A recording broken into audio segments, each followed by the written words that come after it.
नमस्कार दोस्तों, हम 10 महाविद्याओं के बारे में बात कर रहे हैं, तो जो हम प्रथम महाविद्या माँ काली के विषय में बात कर रहे हैं, जो सभी विद्या शक्ति का बहुत प्रचंड स्वरूप है, जिसको बोलते हैं हम कलयुग में सबसे ज़्यादा इफ़ेक्टेड है और इसलिए तांत्रिक लोग आप ये सभी ज़्यादा करते हैं, आपने देखे ही होंगे।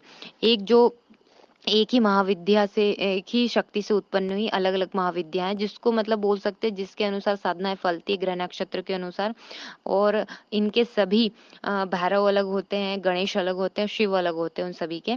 और इसके साथ जैसे कोई बंदा सौम्य ग्रह वाला है तो उसको बहुत सौम्य साधनाएँ बहुत जल्दी फलित हो जाती है, जैसे शिव के देख सकते हैं।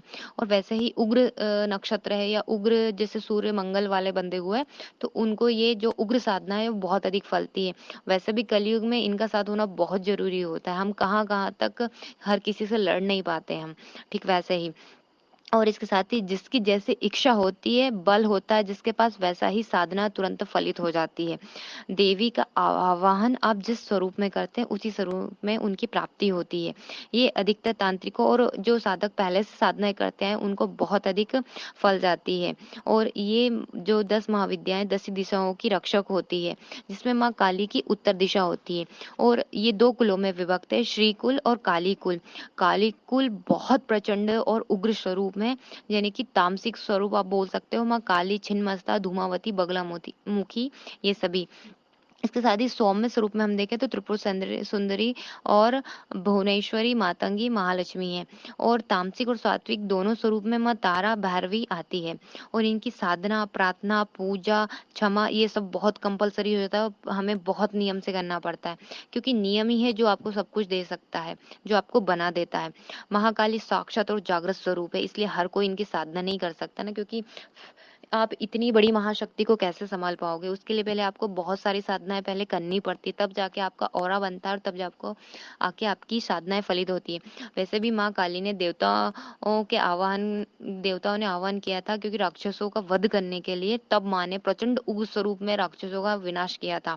और इसके साथ ही इसका प्रभाव बहुत तुरंत मिलता है, क्योंकि माता प्रसन्न भी बहुत जल्दी हो जाती है, तो क्रोध भी उन्हें उतनी ही जल्दी आ जाता है, इसलिए सावधानियाँ इसमें बहुत ज़रूरी होती हैं।